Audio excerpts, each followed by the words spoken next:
FM, Abuja. My name is Inyene Ibanga. The headlines. President Buhari calls for a partnership with Ghana in the fight against corruption. Suicide bomber kills self and 3 others in Borno attack. On the foreign scene, North Korea agrees to nuclear freeze.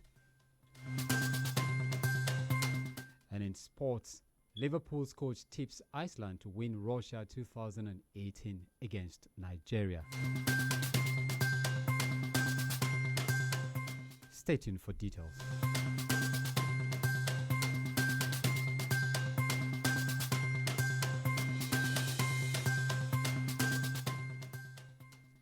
President Muhammadu Buhari has said the creation of a special prosecutor's office will boost the fight against corruption in Ghana. According to him, the move demonstrates the president's willingness and determination to weed out corruption from the public life of the country. He said President Akufo-Addo's efforts to clamp down on corruption has made Ghana become a destination for foreign direct investments, just like Nigeria. Buhari, who was speaking at the 61st independence anniversary of Ghana on Tuesday, called on President Akufo-Addo to consider him a partner in the quest to fight corruption in their respective countries. He further called on the leadership of the two countries to continue to realize the objectives and ideals of ECOWAS to ensuring security, peace, and development of the sub-region. Nigerians have appealed to leaders in the country to sincerely shun acts of favoritism for national growth. They made the appeal in the wake of persistent allegations of nepotism perpetrated by the President Muhammadu Buhari late administration. Nepotism has not helped Nigeria in any way because most governments that have come, each time they tend to put any of their person in position of authority, you find out that that particular sector suffers because that person they are placing there might not have the experience of that office. That person might not have the technical know-how of that office. That person might not have the expertise to run that office. And by so doing, you are suffering that particular sector and it tends to affect our economy. Nepotism give a lot of problem to us in Nigeria because everybody now using that chance to gather the money that 1 million people supposed to share and turn it to their own use and forget the citizen. They bring their brother, they bring their sister, dominate everywhere. If 1,000 naira is allocated to that particular sector because of that nepotism, you will find out that most part of that 1,000 naira will go to one place. So that economy will be one place circulating in one region. It will not get extended. That is why they say the rich gets richer while the poor gets poorer. Nepotism has never helped any organization, country, settlement. In the family line, if you look at it very well, if a father tend to have one of his sons or his daughters as the apple of his eyes and he places that person in realm of affairs more than the other children, he tend to have problems. Meanwhile, Vice President Yemi Osinbajo has absolved President Muhammadu Buhari of allegations of nepotism being leveled against him. In a statement by spokesman Laolu Akonde, the Vice President said ministers from the southern part of the country were in charge of more strategic ministries. He added that the Federal Executive Council had more Christian members, although Buhari is a Muslim. Elections in Nigeria to a large extent have been characterized by violence, and as the country prepares for the exercise in 2019, many political observers are already entertaining fears over the security situation in the country. Those who spoke with our correspondent expressed concerns over the ability of the police and other security agents to effectively provide security during the elections, especially in the face of the instability in most parts of Nigeria. They called on the Independent National Electoral Commission, INEC, to ensure adequate security at the polling units in the forthcoming elections. Our security system should be properly checked so that when it comes to election, INEC knows which security system will actually bring peace or bring sanity or bring security to each polling unit so that there will be peace and there will be violent-free election. It is going to start with the orientation given to those security men and the INEC officials. If the change must start, it must start from not only the officials but the security men there too. We discovered that those people are manipulated too, especially the security people. If I should be a security to this place and somebody from outside corrupt me, I should dance to that person's tune. I don't think I am exhibiting my work again. So if you start from zeroing these people's mind from mediocrity, the people at the polling units, the INEC officials, and the security people. Politicians can buy police now, they can buy army, they can buy navy, they can buy air force. So getting to the polling booth, anything they see there, they will overlook it. Tell our boss in the army and police to equip our people and tell them to be honest with whatever they are doing in election day. Even though securities have been deployed to some areas, violence of elections still persists. Why? Because proper measures have not been put in place. Proper security systems have not been put in place.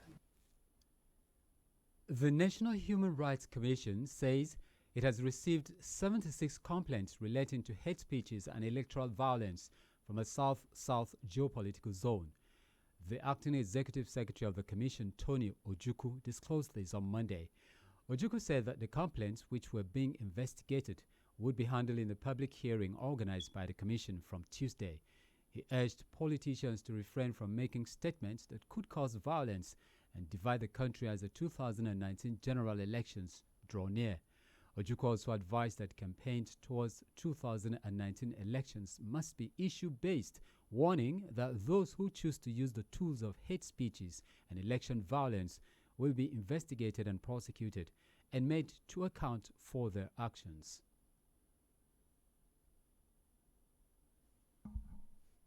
Because of God and humanity, the bill that was passed on hate speech, I think it's for the satisfaction of certain kind of people who are in the House as the National Assembly, because the punishment itself is not commensurate with the action.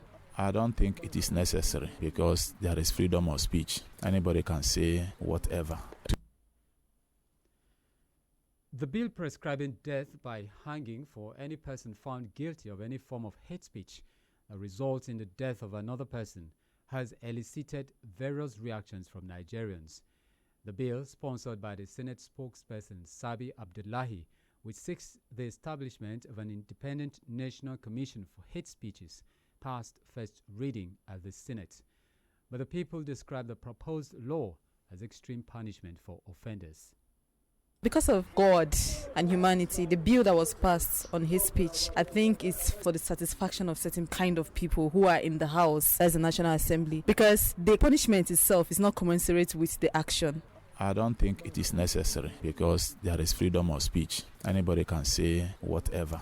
To me, you can go ahead and tell me whatever you think, so long as it does not change me. It doesn't change anything about me. It doesn't even change my status or anything that has to do with me. Where it will become a problem is after saying you probably carry out action against whoever you are saying that thing. It's not a proper or a good penalty in this issue. The weight of punishment is too enormous. People steal billions of naira. They are not placed to die by hanging. The weight is too heavy. Hate speech penalty should not be death, but at least there should be a lighter punishment than killing the person. The bill also stipulates, among other things, that for offenses such as harassment on grounds of ethnicity or race, the offender shall be sentenced to not less than a 5-year jail term or a fine of not less than 10 million naira or both.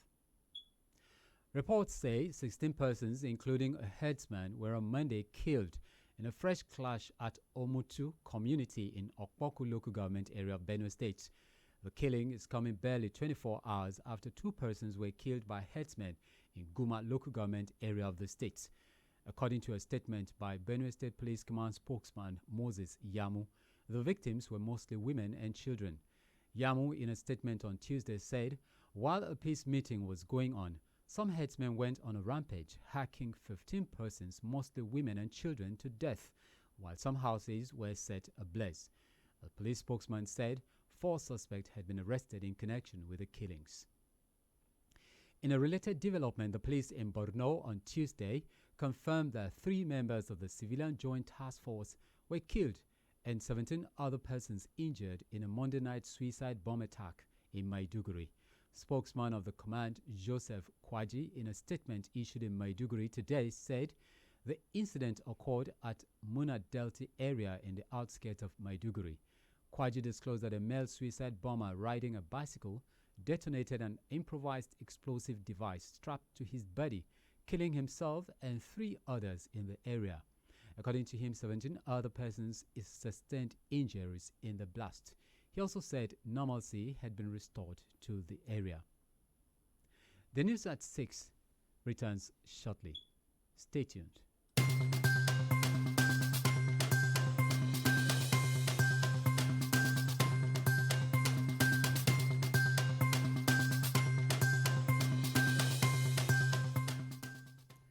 Welcome back to the news at 6 on Human Rights Radio 101.1 FM, Abuja. We now go to the foreign scene. North Korea's leader, Kim Jong-un, has told South Korean envoys that his country is willing to begin negotiations with the United States on abandoning its nuclear weapons. He said his country would suspend all nuclear and missile tests while it is engaged in such talks. South Korean officials said this on Tuesday during the envoy's 2-day visit to Pyongyang, the North's capital, which ended on Tuesday. The North Korean side said that it would have no reason to keep nuclear weapons if the military threat to the North was eliminated and its security guaranteed. If the statement is corroborated by North Korea, it will be the first time Kim has indicated that his government is willing to discuss giving up nuclear weapons in return for security guarantees from the United States. Until now, North Korea has said its nuclear weapons were not for bargaining away. And on to sports. Liverpool's first-team coach Jurgen Klopp has backed Nigeria's rivals at the 2018 World Cup, Iceland, to win the tournament in Russia. The former Borussia Dortmund manager has predicted that Iceland can win the World Cup if Germany or England are not crowned champions. He said if Iceland wins, it will be the greatest achievement of sport history. Iceland, according to him, has done amazing things in football lately. Nigeria and Iceland will face off at the Volgograd Arena, Volgograd, on June 22 in both countries' second Group D match at the World Cup. And now to end the news, let's bring you a recap of our top stories.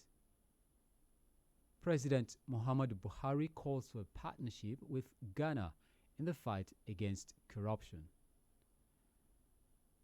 Suicide bomber kills self and 3 others in Borno attack. On the foreign scene, North Korea agrees to nuclear freeze. And in sports, Liverpool's coach tips Iceland to win Russia 2018 against Nigeria. That's the news from Human Rights Radio. My name is Inyene Ibanga. Good evening, and thanks for staying with us.